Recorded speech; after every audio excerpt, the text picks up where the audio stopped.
This is a very short lecture to round up on the tutorials. I believe GIS is actually something that's supposed to be very practical. And so I decided that I will dedicate more time to a tutorial section. So I did it on purpose. And so if you've actually been following, then you should know that we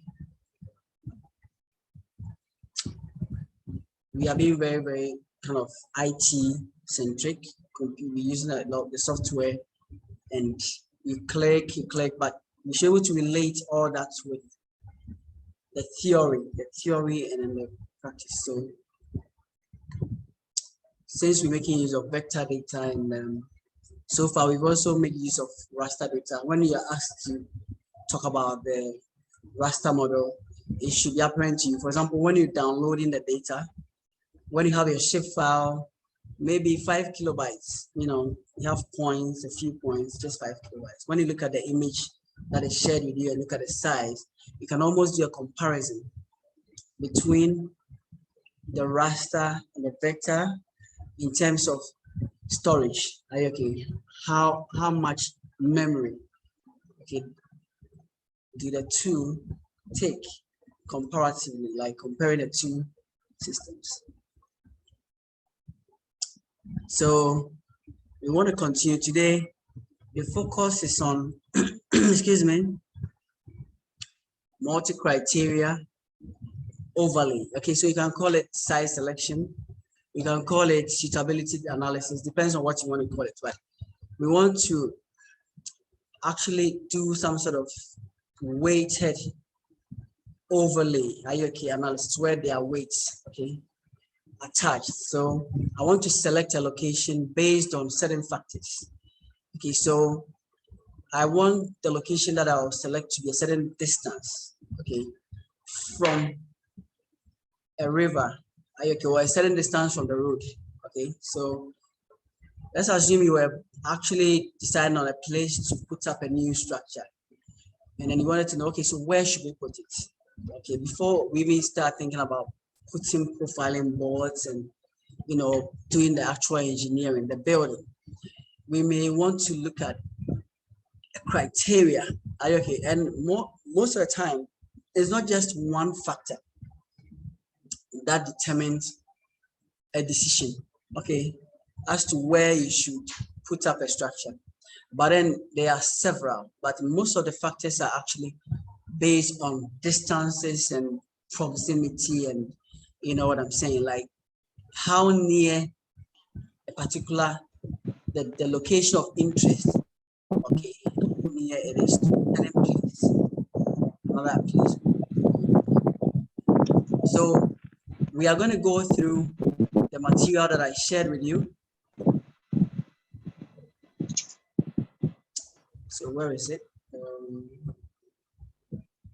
So I believe you can see over here, multi-criteria overlay analysis using QGIS. So I want you to be aware that this is not a lecture. This is actually a tutorial in which you are supposed to be participating, and I realize that most of you are not participating. And be careful. Okay, when an examiner tells you to be careful, they mean be careful. We are not lecturers, we are examiners. Okay, so while we try to teach you, it's a point. You're supposed to be following this. I asked you from the very beginning to install software, which I don't know if you did, but I'm not going to be kind of forcing you to do anything. But remember that instructions don't have to come with a certain tone or, a certain kind of force being applied. No, that's not the way it's supposed to be done. There are repercussions, and there are actually consequences for not obeying instruction at a certain level. Okay, so please, when we lecture, we teach. Okay, so lecturing is teaching.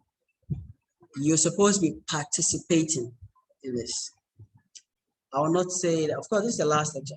Anyway, this one in an hour or so, I don't know how long it takes us.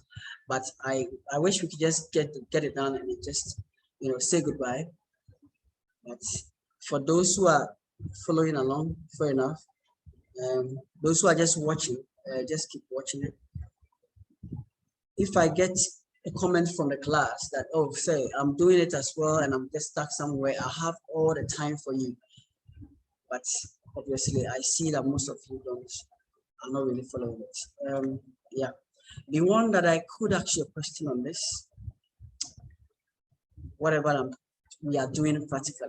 Okay, so multi-criteria weighted overlay analysis is the process of allocating areas. So selecting an area is allocating an area on the basis of a variety of attributes. Okay, so these are the factors that I was referring to.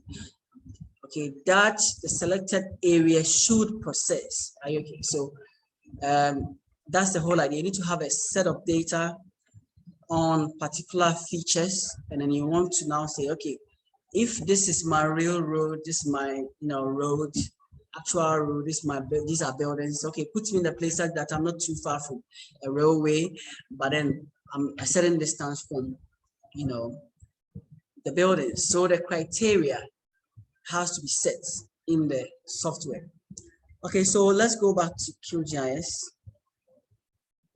And we are going to be loading some data. Right, so for the tutorial online, I want to serve as a guide. We have the following criteria. We should be close, we should select a site that is close to the road.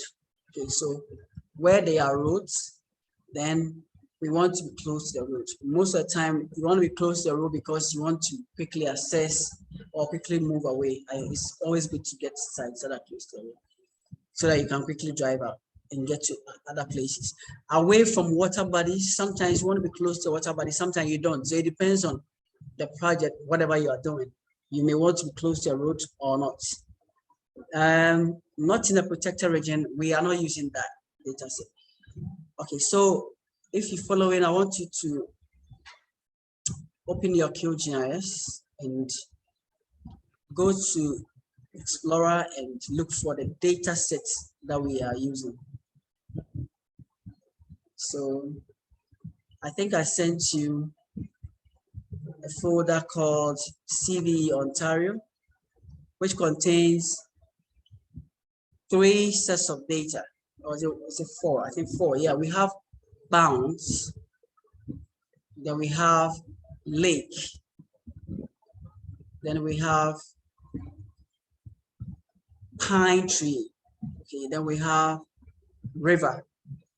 Okay, so I believe this is the data that I shared. Let me double check that that's exactly what I've sent to you.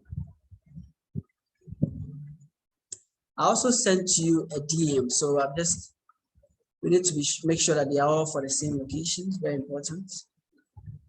Okay, so that's CV Ontario. Okay, and then that's a DM. Okay, so what we want to do is that initially we want to do some overlay. We want to add data to the software, and we want to start with the DEM. So if you've actually downloaded the DEM, which I should have in my folder somewhere, I'm trying to re-download it, which is very bad because then I don't have. I'm always limited by. So the download is going to take a while.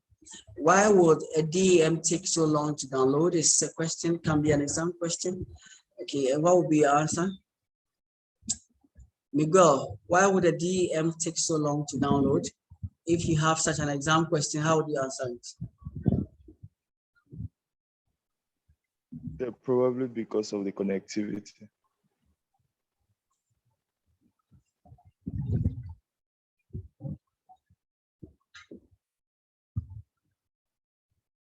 Okay, so he's not here, and that's nice. I am here, sir. I only have one prayer. I said because of the network. Why would it take so long for a DEM to download? James Hills? Probably because of the network, sir. James Hills. Yes, sir. Why would it take so long for a DEM to download? Because of the size of the Okay, file. he's also asleep. Omari, Oh, Yes, sir. this is my attendance for today, okay?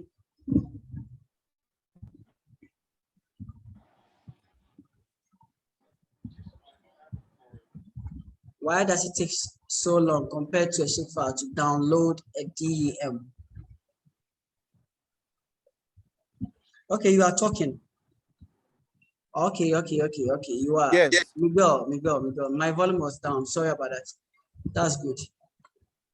Okay, so now you're using the chat because I threatened.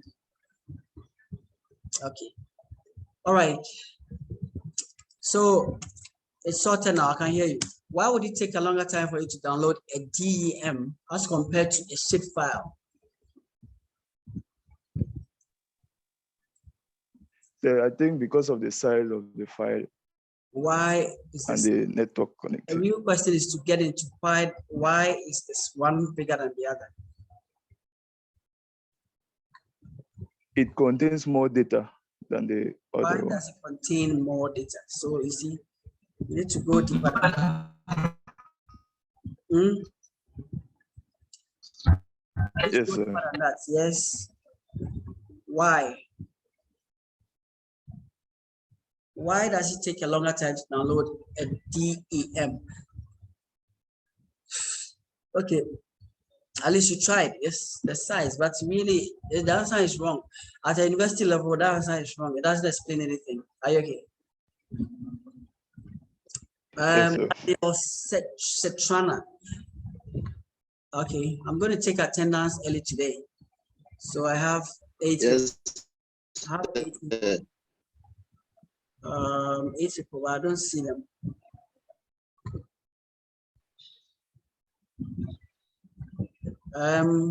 Ruben, why does it take? Why is the DM bigger than the shapefile?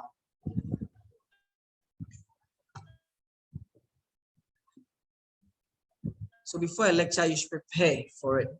It's very important. Why is a shapefile bigger than a DM bigger than a shapefile?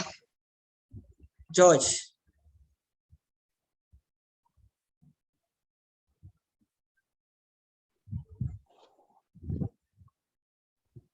Because of the file format. Okay, type your answer. Okay, so everyone type your answer for me. Go on the chat and type the answer there. Why is a DM bigger? Why does it take longer to download? Because one is the DM is bigger than the shapefile, but why? Type a quick, just one sentence answer in your chat. I just want to use that as attendance. Go ahead. Everyone, go and type the answer for me.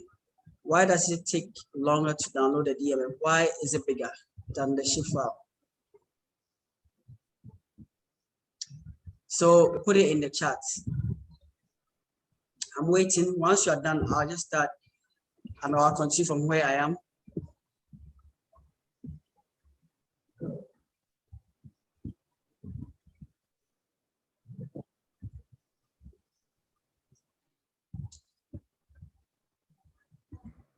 Okay, Omari, you done yours. No plagiarism. Don't copy someone's answer, which is what I'm thinking is going to happen, isn't it? DM5 contains more details and data. Anybody that copies another person's answer, I won't like you. Okay. Okay, so I'm going to look at all your answers one by one. Omari says because the file format and the file size. That is not a good answer. So before you leave, today is the last meeting. Try and understand why the answer in exam. I'll give you 1 for that out of 10 or 8. Is that okay? Try to find out why. That answer will be okay if you were in, say, JSS or you are in SSS, because the file format and the file size, it doesn't even like sound right. Are you okay? The second answer from George, the file format is not uniform. That sounds very IT, okay, information technology, but it still doesn't justify it, because let's not forget GIS is IT. So File format not uniform is not correct. Are you okay? But thank you for your submission, Miguel. DM file contains more details and data. Okay, so Miguel is getting closer to the answer, but not quite. It's still kind of SSS answer. It's not GSS answer. So that is better. File format, that is not romantic. Are you okay? So give answers that are concise. Okay, your answer doesn't convince. It's not a sound argument you are making. Just saying file format is just 0 for you. Is that okay? So please, in exam, do that for me. Today's the last day. I'm talking about exam. Go in exam, give me whole answers.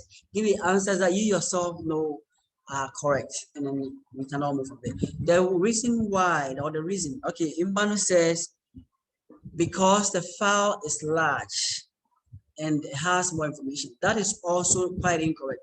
The word information should not even be mentioned in the information systems class. Why? Because it's too broad. The whole, course is called information system. So your answers should not include system or information.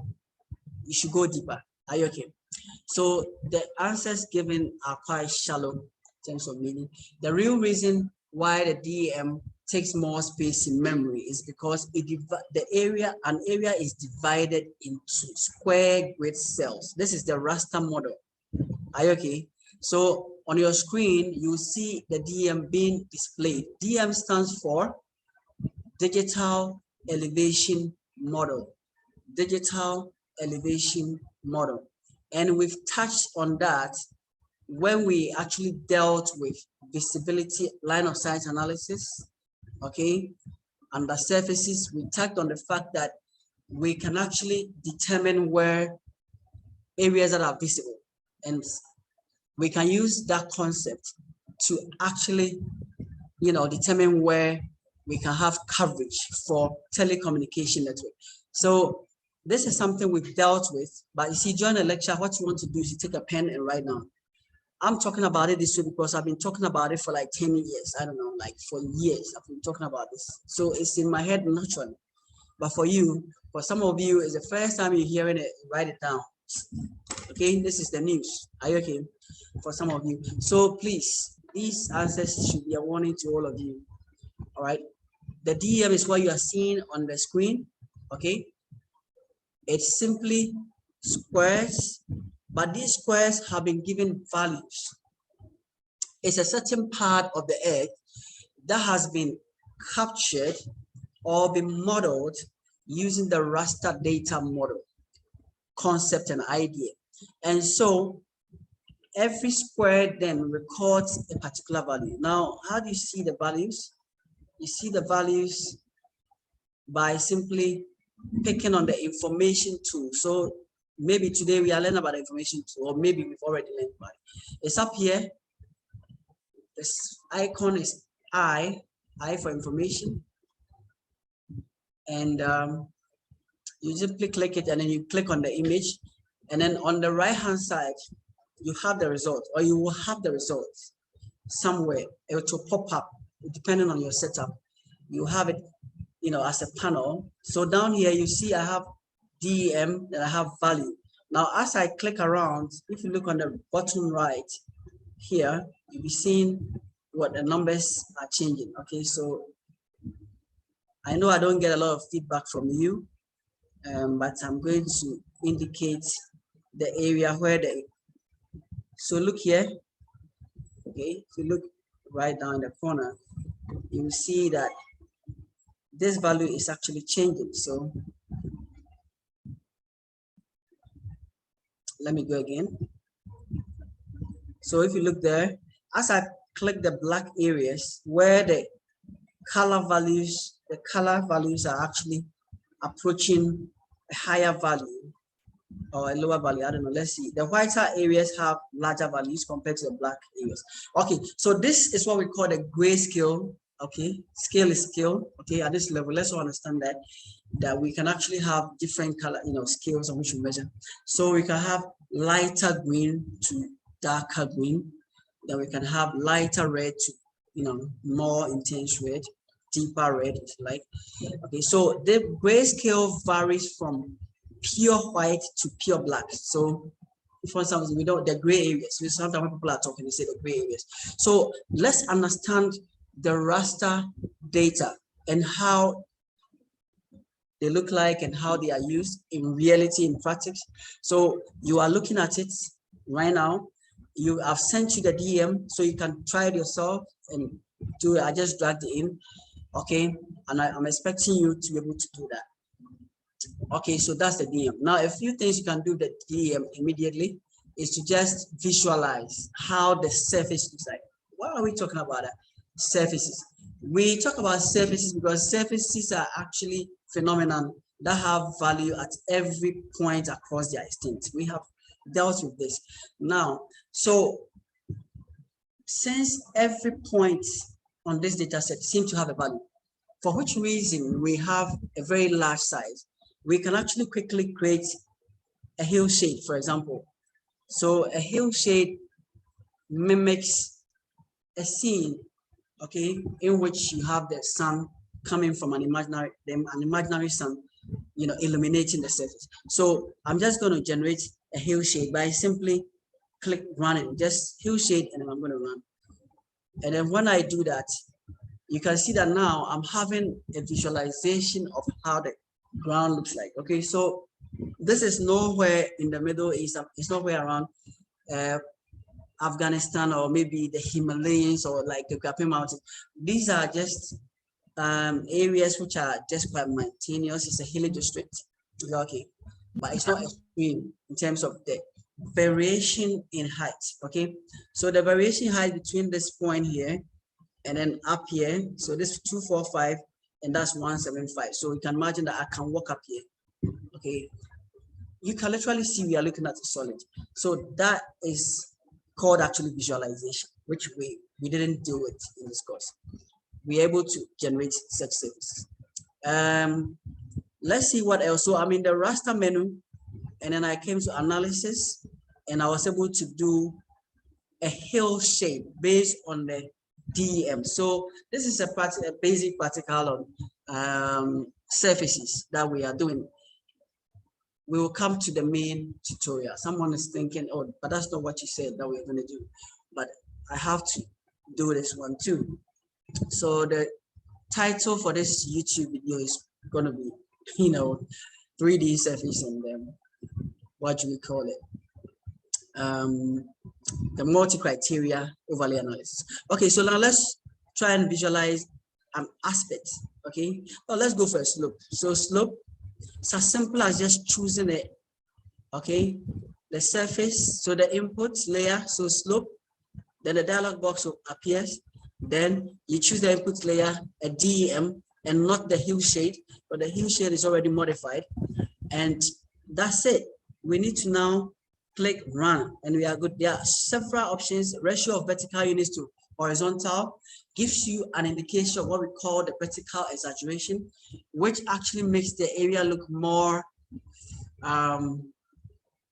elevated, extruded than necessary. Exactly.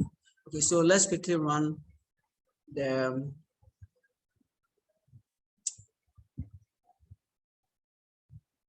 hillshade again, and let's see if we have the vertical exaggeration. Now you can see it right there. So if you make it 1.5 and then we choose the DM, then we're supposed to have it more exaggerated than usual. So you can see that now it's looking even more solid. It's like as if it's coming out. Okay, so that's okay. I'm getting emotional about this. Like I'm doing some poetry here. All right, so let me just get it out. Let me just take them out.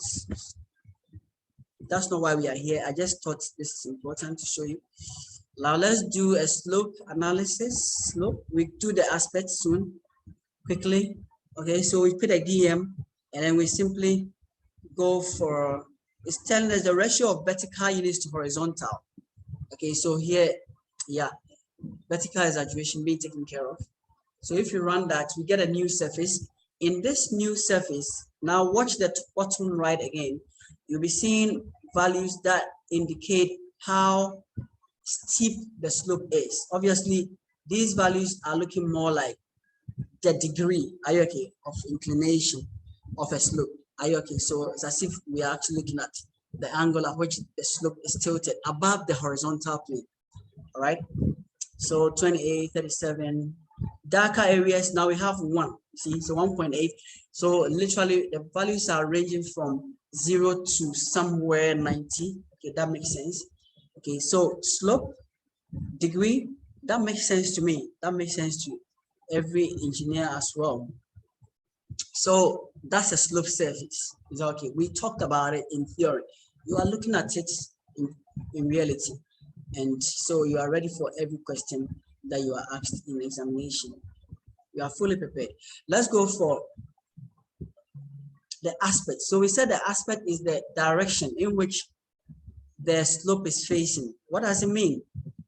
So it means that the values you get should be values about the direction, the azimuth, if you like. Okay, bearing. So let's see what we get for the aspect. Our input layer is the DM raster. Okay, so we're simply going to run it, and that should be just fine. Obviously, you have options, but I'll leave them for now. Later, you can actually figure out what the rest will be. Computing edges, turning 0, 0, returning 0 for flats instead of, you know, a certain weird number. So just say run. So when you run it, then again, we get this shiny. That also has a certain feel of 3D. Okay, but let's see what the values are. Let's not get emotional and sentimental again. So let's click here. We have 117. So in terms of bearings, what is 117? So I'm going to get my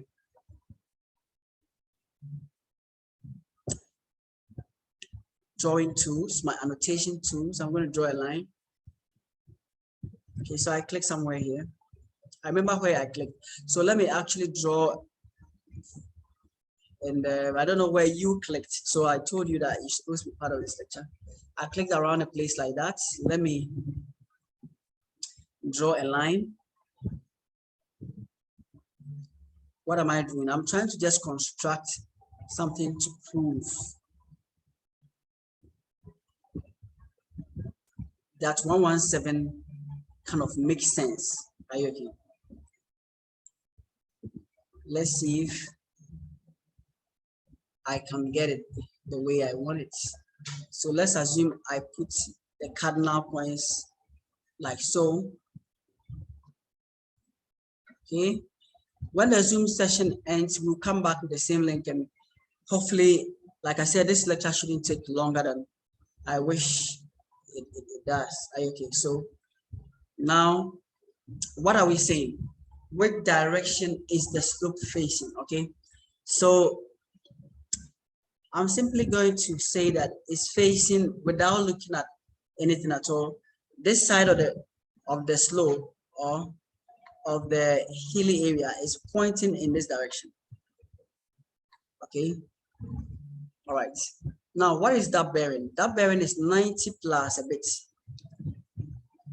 Okay, and you see that 117 is actually 90 plus 17 plus 10, that's 27. Yeah, so obviously then so means the angle here is 27. So it's facing downwards towards south southeast. Are you okay? So it's more southeast-ish. Are you okay? What are we saying? So what we're saying is that from a DEM, which is a digital elevation model, which contains height values, we're able to generate bearings showing which direction our slope faces. In fact, AIT, the slope where we situated, you can see that we see the seashore sometimes, and then we see the main road towards the winning barrel, but it depends on where you stand. Of course, it depends on where you're looking at.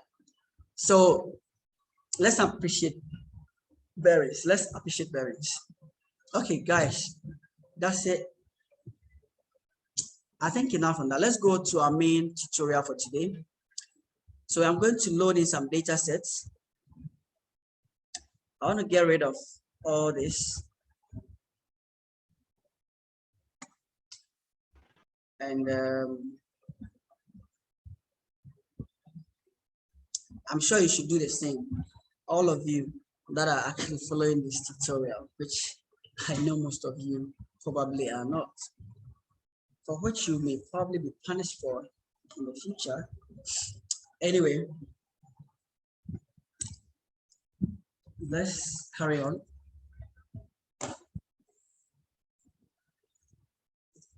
Charge my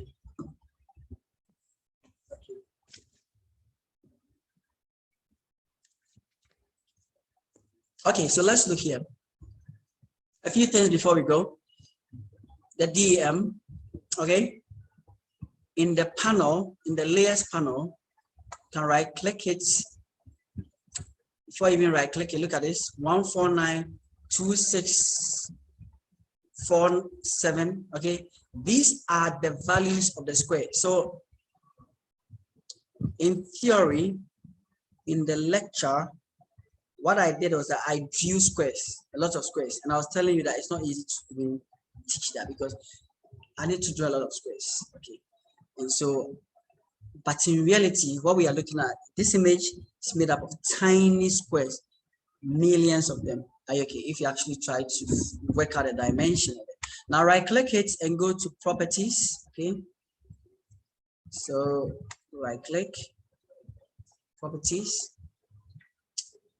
So when you go to layer properties, you'll see that there's a whole lot of information. Let's look at information.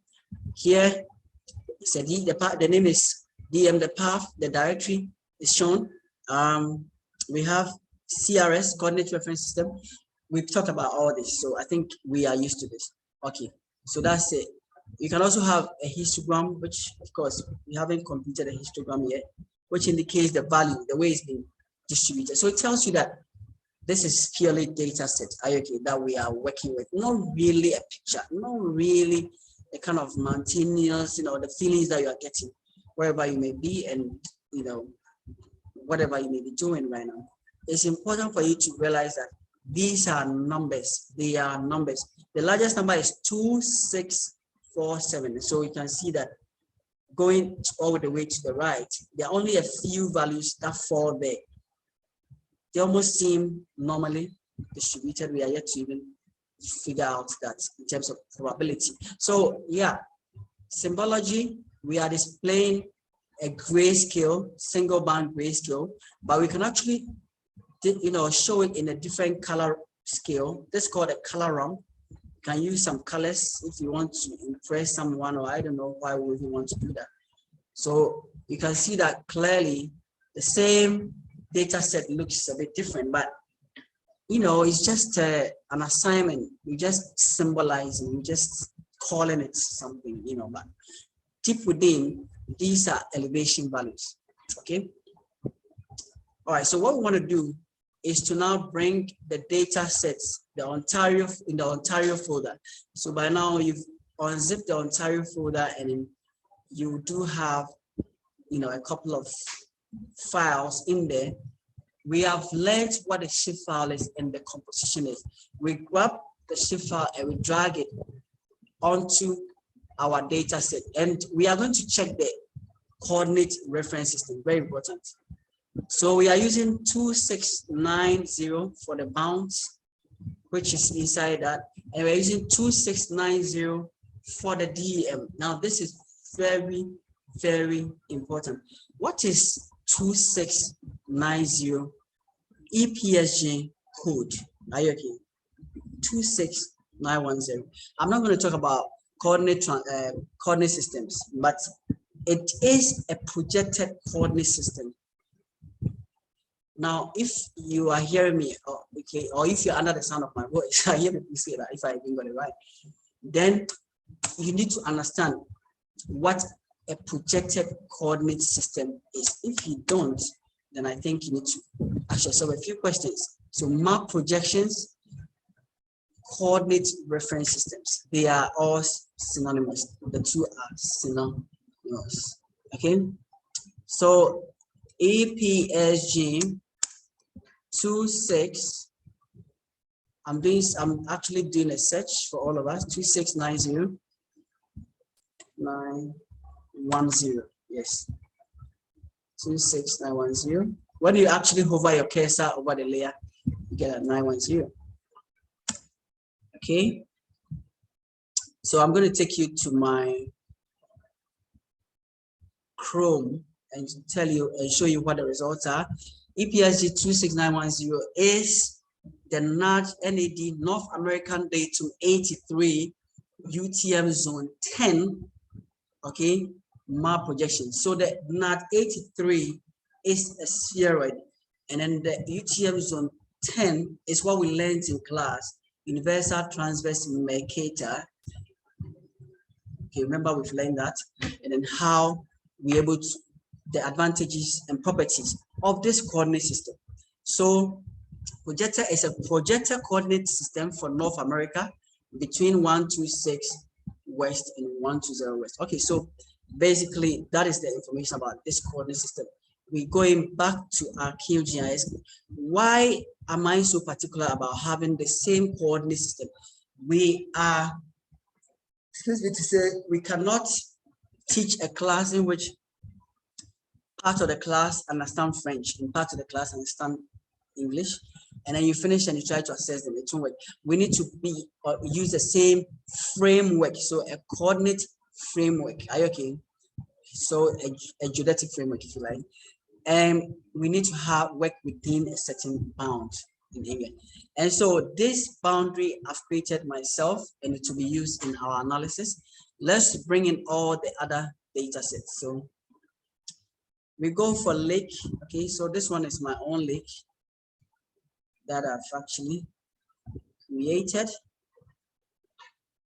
So the lake has a problem, I'm suspecting, but let's find out what the problem is. Okay, so if you look at the lake has a projection system which is actually 4326. All right, so which is different from the 26910. Okay, so the 4326 is actually a geographical coordinate system. So to change it to our desired coordinate system, you right click on the layer and you click export. So for those who are following me, write it down and then you can always have it in mind. Then you click save as.